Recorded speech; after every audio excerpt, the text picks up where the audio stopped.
Hello students, how are you? In last lecture we have studied about the industrial reforms related to liberalization.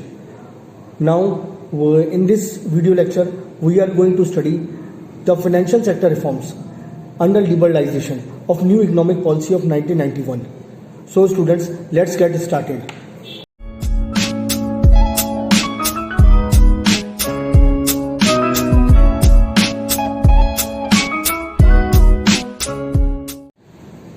जैसे कि students हम लोग जानते हैं liberalisation का मतलब होता है removal of entry and growth restrictions on the private sector. जब ये चीज़ रिमूव हो गई तो प्राइवेट सेक्टर अब बैंकिंग सेक्टर को भी अपना सकता था, बैंकिंग इंडस्ट्रीज में भी अपना पैर जमा सकता था, वो भी बैंकिंग सेक्टर का अपना काम कर सकता था। तो सबसे पहले जो मनमोहन सिंह जी ने इंडस्ट्रियल सेक्टर पर ध्यान दिया, उसके बाद अब आया financial sector. Financial sector includes commercial banks, other kind of banks, foreign institutions, foreign banking institutions etcetera. अब उन्होंने they all are controlled by, जो बैंक की financial institutions they are controlled by the central bank, that is mainly the reserve bank of India. Reserve bank of India इसके rules and regulations और policies पहले बनाता था। अब जब उन्होंने फाइनेंशियल सेक्टर रिफॉर्म्स किया, बनाया, तो मनमोहन सिंह जी ने न्यू इकोनॉमिक पॉलिसी ऑफ 1991 में सबसे पहले जो काम किया वो establishment of private sector banks किया। अब प्राइवेट सेक्टर, प्राइवेट एंटरप्रेन्योर्स भी अपने प्राइवेट सेक्टर बैंक्स खोल सकते हैं, अपने बैंक्स खोल सकते थे, अपने कमर्शियल बैंक्स खोल सकते थे, और फॉरेन बैंक्स, जो फॉरेन इन्वेस्टर्स थे वो भी बैंक यहाँ पर अपने प्राइवेट बैंक्स यहाँ पर अपने इंडिया में खोल सकते थे। उनको अब सेंट्रल बैंक और रिजर्व बैंक ऑफ इंडिया की अप्रूवल लेने की कोई ज़रूरत नहीं थी। इससे क्या हुआ कि कंपटीशन बढ़ गई। आपने देखा है कि प्राइवेट सेक्टर का मेन मोटिव होता है प्रॉफिट कमाना, तो वो प्रॉफिट कमाने के लिए ज़्यादा से ज़्यादा कस्टमर को अट्रैक्ट करने की कोशिश करेगा। जब ज़्यादा से ज़्यादा कस्टमर्स को अट्रैक्ट करने की कोशिश करेगा तो इससे कंपटीशन बढ़ जाएगी, और जब कंपटीशन बढ़ जाएगी तो अल्टीमेटली कंपटीशन का बेनिफिट किसको होगा? नॉर्मल ह्यूमन बीइंग्स को, नॉर्मल कस्टमर्स को। तो इससे जब वो लोन लेंगे, अगर अब एक बैंक था पहले तो उसका लोन का रेट ज़्यादा था, अब 36 बैंक मार्केट में उपलब्ध हैं, तो वो 36 जगह ट्राई करेगा तो इंटरेस्ट रेट उसको लोअर में नहीं लगे। इससे it increase the competition and the customer benefit. Interest लेने के रूप में इंटरेस्ट और लोन घट गया, इससे कस्टमर को बहुत बेनिफिट हुआ। Change in role of RBI, जैसे पहले था रिजर्व बैंक हमारा एक सेंट्रल बैंक था, वही सारा रेगुलेट करता था, वही सारा कंट्रोल करता था, सारे बैंक्स को, वही सारी फाइनेंशियल इंस्टीट्यूशंस को कंट्रोल करता था, तो वही पॉलिसीज, रूल्स एंड रेगुलेशंस बनाता था। अब change in role of, second point है change in role of RBI. अब जो आरबीआई है वो रेगुलेशन तो करता था, रेगुलेटर तो करता था, अब वो रेगुलेटर से कन्वर्ट हो गया फैसिलिटेटर में। अब वो ज़्यादा interfere, policy, rules and regulations little bit बनाएगा, हेल्प करेगा, पर उनको कंट्रोल नहीं करेगा प्राइवेट सेक्टर को। प्राइवेट सेक्टर अपने रूल्स एंड रेगुलेशंस और पॉलिसीज वो खुद बना सकते हैं, पर इसकी information reserve bank of India को होनी चाहिए। It is converted to regulator to facilitator.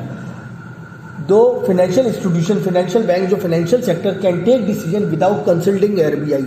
RBI से कंसल्ट लिए बगैर वो अपनी ग्रोथ के लिए, अपनी फायदे के लिए रूल्स एंड रेगुलेशंस और पॉलिसीज बना सकते हैं।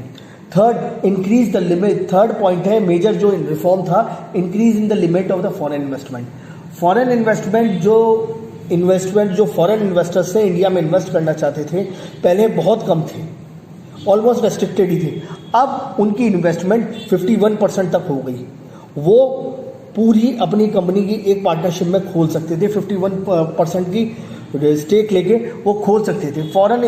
अब जो फॉरेन इंस्टीट्यूशनल इन्वेस्टर्स इंडिया में इन्वेस्ट कर सकते थे without the approval of RBI. अब आपने कई बैंक देखे होंगे, आपने HSBC देखा होगा, वो फॉरेन का बैंक है। पंजाब नेशनल बैंक है तो इंडिया का बैंक, वो नेशनलाइज्ड बैंक हो गया। ऐसे कई प्रकार के, एक्सिस बैंक हो गया, ICICI बैंक हो गया, तो वो अपनी बैंक्स खोल सकते थे। अब लिमिट ऑफ फॉरेन इन्वेस्टमेंट क्या है? जो फॉरेन इंस्टीट्यूशनल मार्केट्स थे, जैसे लाइक स्टॉक एक्सचेंज हो गया, वो यहाँ पर इन्वेस्टमेंट कर सकते थे।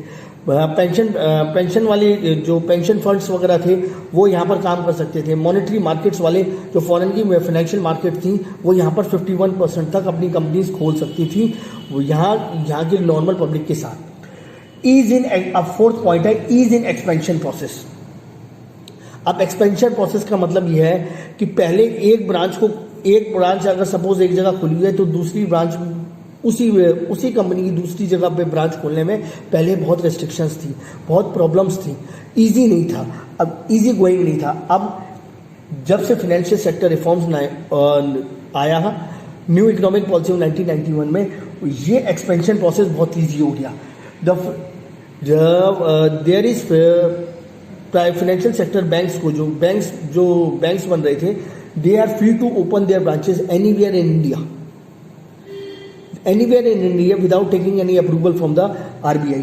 तो जो freedom to set up new branches, अब कोई बैंक अगर अपनी ब्रांचेस एक शहर में कई ब्रांचेस खोल सकता है, कई अपने एक देश में कई ब्रांचेस खोल सकता है, पर उसको अप्रूवल आरबीआई की लेने की जरूरत नहीं है। शायद आपको आज फाइनेंशियल सेक्टर रिफॉर्म्स बिल्कुल समझ में आ गया होगा। फिर से एक बार रिवाइज कर देता हूँ। Establishment of private sector banks, financial sector reform में पब्लिक सेक्टर बैंक्स और private sector banks as well as foreign private sector banks investment करने के लिए अप्रूवल मिल गया। प्राइवेट सेक्टर अब बैंक्स अपने खोल सकता था और उसमें फॉरेन इन्वेस्टमेंट भी करा सकता था।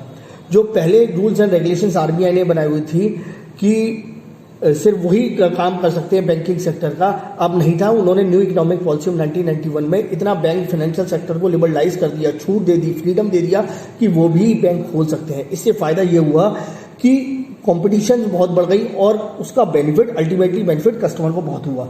Change in role of RBI पहले रूल्स एंड रेगुलेशंस को रेगुलेट करता था, अब वो रेगुलेटर से फैसिलिटेटर हो गया। वो हेल्प तो करेगा पर पूरी पॉलिसीज पूरी तरीके से डोमिनेट प्राइवेट सेक्टर को नहीं करेगा। जो प्राइवेट सेक्टर अपनी पॉलिसीज रूल्स एंड रेगुलेशन बना सकता है। Increase the limit of foreign investment in banks increase up to 51%। कोई भी फॉरेन इन्वेस्टर इंडियन बैंक्स में, इंडियन स्टॉक एक्सचेंजेस में 51% पैसा लगा सकता है और यहाँ पर कंपनी खोल सकता है। वो अपनी ब्रांचेज यहाँ पर खोल सकते हैं। फोर्थ पॉइंट है ईज इन एक्सपेंशन प्रोसेस। अब फ्रीडम टू सेट, पहले एक ब्रांच, किसी कंपनी की एक ब्रांच एक शहर में खुल जाती थी, दूसरे शहर में या दूसरी जगह खोलने में बहुत कॉम्प्लिकेशन था, बहुत परमिशंस लेनी पड़ती थी। आज की डेट में न्यू इकोनॉमिक पॉलिसी ऑफ 1991 में इतनी लिबरलाइजेशन पॉलिसी के अंतर्गत इतनी उन्हें छूट दे दी गई कि वो कहीं भी देश के किसी भी कोने में कोई भी प्राइवेट सेक्टर बैंक अपनी ब्रांच खोल सकता है विदाउट